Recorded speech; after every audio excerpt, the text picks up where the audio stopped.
এয়া হৈছে বিবাহৰ পানী তোলা ঘট বা কলহ।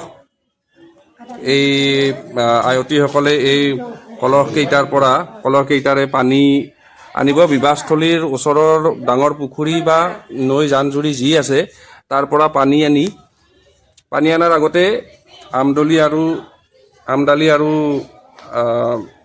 সেন্দুৰেৰে কলহকেইটাক সুন্দৰকৈ সজোৱা হ'ব। তাৰপিছত আয়তীসকলে বিয়া গান উৰুলিৰে পানী তুলিবলৈ যাব আৰু সেই পানীৰে দৰা বা কইনাক ধুৱাই পবিত্ৰ কৰাৰ পৰম্পৰা এটা আছে আমাৰ অসমীয়া মাংগলিক বিয়াৰ অনুষ্ঠানবিলাকত। আৰু এইডালক কোৱা হয় বসু ধৰা বুলি। বসু ধৰাৰ অৰ্থটো হৈছে ইয়াতে মাটি অকণমান লেপি দিয়া হৈছে, তাৰমানে